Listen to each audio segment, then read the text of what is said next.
नमस्कार दोस्तों, कैसे हैं आप सब। उम्मीद करती हूँ कि आप सब अच्छे होंगे। मैं भी अच्छी हूँ। आज एक बाप बेटे के रिश्ते की कहानी सुनाती हूँ। अदालत खचाखच भरी हुई थी और एक बुजुर्ग से व्यक्ति का मुकदमा चल रहा था। जज साहब ने बुलाया। पता चला कि वो अंकल चाहते थे कि मेरा बेटा मुझे खर्च दे और अपने हाथों से ही दे। तो जज साहब को लगा कि उनके बारे में सब पूछताछ की तो पता चला कि काफ़ी पैसे वाले व्यक्ति हैं, किसी चीज़ की कमी नहीं है। तो उन्होंने कहा कि ऐसा क्यों। तो उन्होंने कहा कि नहीं, मुझे पैसा अपने बेटे से चाहिए और ये पैसा देने में वो बिल्कुल देरी ना करे। चाहे वो मुझे कम से कम ही रुपए दे, 100 दे, 200 दे, 500 दे, पर वो हर महीने मुझे दे। बल्कि प्रतिदिन देगा, 100 रुपये देगा, 50 रुपये देगा तो और अच्छा होगा।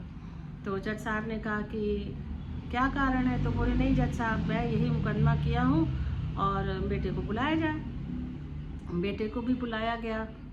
तो जब बेटा अदालत में पहुंचा और उसको सब बात पता चली तो बड़ा परेशान हुआ। बोला कि पापा के पास इतने पैसे हैं, कोई दिक्कत भी नहीं है, फिर वो मुझे रोज़ हाथ खर्च के लिए क्यों पैसे मांग रहे हैं, सब कुछ उन्हीं का है। तो उन्होंने कहा नहीं, तू मुझे हाथ खर्च देगा और अपने हाथ से देगा, 100 रुपये ही देगा। खैर, मुकदमा चला, बहसबाजी हुई और अंततः फैसला बुजुर्ग के हित में आया कि वो 100 रुपये प्रतिदिन अपने पिता को देगा और इसमें बिल्कुल देरी नहीं करेगा। मुकदमा समाप्त हुआ, लोग चले गए। तो जज साहब ने उन बुजुर्ग अंकल को बुलाया अपने पास और कहा कि अगर आप बुरा ना माने तो मैं एक बात पूछना चाहता हूँ। आपने ये 100 रुपये प्रतिदिन अपने हाथ से लेने की शर्त क्यों रखी। आप तो अच्छे पैसे वाले हैं, रईस हैं, आपको किसी चीज़ की कमी नहीं है। तो उन बुजुर्ग व्यक्ति की आंखों में आंसू आ गए और उन्होंने कहा कि क्या बताऊं, महीनों मैं बेटे को देख नहीं पाता हूं। मैं अपने बेटे से बहुत प्यार करता हूं, बहुत चाहता हूं, परंतु वो इतना बिजी रहता है, इतना बिजी रहता है कि मैं उसे देखने को तरस जाता हूं। मिलने की इच्छा हो, फ़ोन में बिजी रहता है, आते जाते दिखता है लेकिन मुझसे मिलता नहीं है। जज साहब, बेटे के लिए मैं तरस जाता हूँ। जज साहब को बड़ा अचंभा भी हुआ, दुख भी हुआ। उन्होंने कहा आपने ये सब पहले क्यों नहीं बताया, मैं उसे सज़ा दिलवा देता पिता को समय नहीं देने के लिए या उनकी अवमानना करने के लिए। तो उन बुजुर्ग अंकल ने कहा ये तो और बुरा होता। मैं तो अपने बेटे को सचमुच में प्यार करता हूँ। मैं सिर्फ उसे रोज़ जी भर के देखना चाहता हूँ।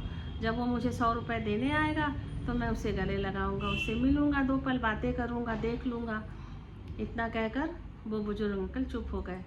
तो दोस्तों, कहानी से यही सीख मिलती है कि ना बच्चों के पैसे की ज़रूरत माता पिता को नहीं होती, उनके साथ की, उनके प्यार की, उनके अपनेपन की ज़रूरत होती है।